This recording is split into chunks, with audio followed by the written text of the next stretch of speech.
সরকারি নিয়মনীতি উপেক্ষা করে ২৫০ শয্যার জেলা হাসপাতালের পাশে গড়ে উঠেছে ১৫ থেকে ২০টি বেসরকারি ক্লিনিক ও ডায়াগনস্টিক সেন্টার। এসব প্রতিষ্ঠানের বেশিরভাগই মানহীন। কুষ্টিয়া ২৫০ শয্যা বিশিষ্ট জেনারেল হসপিটালের বহির্বিভাগের সামনে হসপিটালের তথ্য অনুযায়ী এই হসপিটালে প্রতিদিন গড়ে ১৫০০ থেকে ১৮০০ বহির্বিভাগে কিন্তু সেবা প্রত্যাশী রোগীরা এই হসপিটালে আসেন এবং জরুরি বিভাগে সেবা নিয়ে থাকেন ৮০০ থেকে ৯০০ জন সেবা প্রত্যাশী রোগী।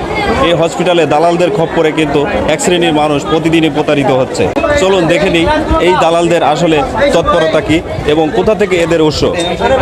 ইতিমধ্যে আমরা দেখেছি যে হসপিটালের প্রান্তসীমার মধ্যে বিভিন্ন ডায়াগনস্টিক এবং ক্লিনিকগুলো গড়ে উঠেছে। তাদেরই আসলে বেতনভুক্ত দালালরা কিন্তু এই হসপিটালে আসে এবং বিভিন্নভাবে প্রতারিত করে সাধারণ মানুষের। সেটাই দেখানোর চেষ্টা করব। ভর্তি হয়েছি কালকে। ওই টেস্ট দিয়েছে সিটি সেল আর এই যে নাক দিয়ে রক্ত বাইরে হচ্ছে। হসপিটালেও হয়, আপনি বাইরে কেন যাচ্ছেন? ওই যে উনি আবার নিয়ে আসলো, আমার সঙ্গে লোক ছিল, কাছে টাকা নেই বলে টাকা ম্যানেজ করতে গেছে। উনি বললো যে এখানে এসো হসপিটালের ভিতরে, আমাকে ৩ নম্বরে দেখতে বললো। ওনারা বলছে যে 3 নম্বরে দেখা, এই যে বাইরে ওই ছেলে নিয়ে আসছে। তো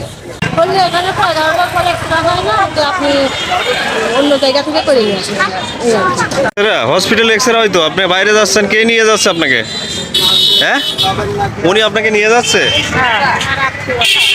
ও প্রিয় দর্শক, দেখতে পাচ্ছেন উনি যে আসলে সাদা শার্ট পরা ওই ব্যক্তি কিন্তু ওই যে এই আসলে রোগীদের দালাল ভাগিয়ে নিয়ে যাচ্ছে কিন্তু এখান থেকে। বিধি অনুযায়ী প্রয়োজনীয় চাহিদার ন্যূনতম সামগ্রী বিদ্যমান নেই এসব প্রতিষ্ঠানে। শুধু তাই নয়, সরকারি হাসপাতাল থেকে নির্দিষ্ট দূরত্ব বজায় রেখে বেসরকারি চিকিৎসা প্রতিষ্ঠানে স্থাপনের যে নিয়ম রয়েছে তার কোনো তোয়াক্কা না করে সরকারি হাসপাতালের পাশে গড়ে তোলা হয়েছে এসব বেসরকারি ক্লিনিক ও ডায়াগনস্টিক সেন্টার। এসব বেসরকারি প্রতিষ্ঠানে নিয়োজিত বেতনভুক্ত দালালরা সরকারি হাসপাতালের রোগীদের ভাগিয়ে নিচ্ছে। সরকারি হাসপাতালের এক শ্রেণীর ডাক্তার, নার্স, ওয়ার্ড বয় ও আয়ারাও রোগী ভাগিয়ে দেওয়ার ক্ষেত্রে সহযোগিতা করে নির্ধারিত কমিশন পাচ্ছেন।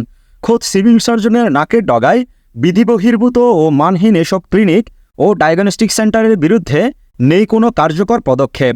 ফলে চিকিৎসা পাওয়ার বদলে প্রতারিত হচ্ছে সাধারণ মানুষ। তো ওনাকে টিকিট কাটতে দিয়েছেন কেন? ওই মহিলাকে আমার তাড়াতাড়ি দরকার, কি করবো আমি? কয় টাকা দিচ্ছেন? হ্যাঁ, কয় টাকা দিচ্ছেন? আমি হ্যাঁ নিয়ে যাচ্ছি 10 টাকা নিয়ে। কয় টাকা দিচ্ছে কাকা? কয় টাকা দিচ্ছেন? এখনো দিয়ে নি বাবা। বিধি অনুযায়ী সরকারি হাসপাতাল থেকে 1 কিলোমিটার বা বিশেষ ক্ষেত্রে আধা কিলোমিটারের মধ্যে কোনো বেসরকারি ক্লিনিক ও ডায়াগনস্টিক সেন্টার স্থাপনের সুযোগ নেই। কিন্তু জেলা হাসপাতালের সামনে 20-25 মিটারের মধ্যে গড়ে তোলা হয়েছে 15টির মতো ক্লিনিক ও ডায়াগনস্টিক সেন্টার। এ হাসপাতালের আধা কিলোমিটারের মধ্যেই ছোট বড় 25টি বেসরকারি হাসপাতাল, ক্লিনিক, ডায়াগনস্টিক সেন্টার গড়ে তোলা হয়েছে। চলছে রমরমা বাণিজ্য। এসব বেসরকারি হাসপাতালগুলোর অধিকাংশেরই মালিক ডাক্তার ও স্থানীয় প্রভাবশালীরা। অভিযোগ রয়েছে, মাসোয়ারা পাওয়ার কারণে চুপ থাকেন সিভিল সার্জন অফিস সহ সংশ্লিষ্ট কর্মকর্তারা। সরেজমিন পরিদর্শনে গিয়ে দেখা যায়, সরকারি হাসপাতালে সেবা নিতে আসা রোগীদের দিকে দৃষ্টি থাকে ওইসব এলাকার বেসরকারি হাসপাতালগুলোর। এই জন্য নিয়োগ করা হয়েছে দালাল। রোগী ধরার ফাঁদ পেতে বসে থাকে দালালরা। ২৫০ শয্যা বিশিষ্ট জেনারেল হাসপাতাল কুষ্টিয়ায় প্রতিদিন বহির্বিভাগে গড়ে ১৮০০ থেকে ২০০০ এবং অন্তর্বিভাগে গড়ে ৮০০ থেকে ১০০০ রোগী চিকিৎসা নেয় এবং এই রোগীদের সঙ্গে প্রতিদিন তাদের স্বজনেরা এবং অন্যান্য লোকজন বিভিন্ন কাজে এই হাসপাতালে আসে। এর মাঝে আমরা লক্ষ্য করেছি, আমাদেরও চোখে পড়েছে যে কিছু দালাল শ্রেণীর লোকজন হাসপাতালে আনাগোনা করছেন। তো এই বিষয়ে আমরা আমাদের নজরদারি বাড়িয়েছি।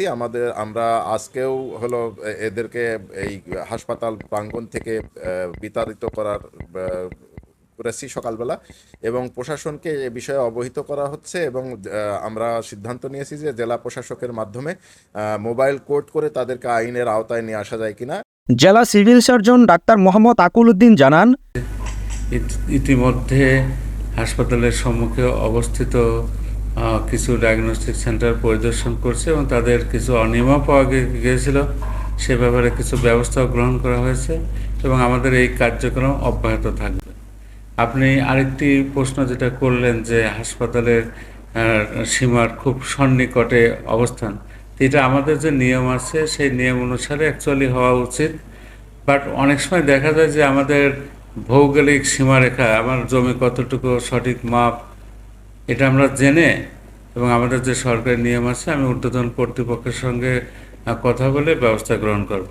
তবে অনেক বছর আগে যেগুলো লাইসেন্স দেওয়া হয়ে গেছে, আগের যারা কর্তৃপক্ষ ছিলেন তাদের মাধ্যমে যারা পেয়েছেন, তারা যদি এখন কোনো অনিয়ম করে কোথাও অবস্থান করে, তারপরেও সেগুলোর ব্যাপারে আমি আমাদের সরকারি বিধি মোতাবেক আমি চেষ্টা করব। দালাল চক্র সকাল থেকেই সরকারি হাসপাতালে শুরু করে জটলা, চলে গভীর রাত পর্যন্ত। দালালরা রোগী ভাগানোর প্রতিনিধি নামে পরিচিত। নিউজ ডেস্ক, সময়ের কাগজ।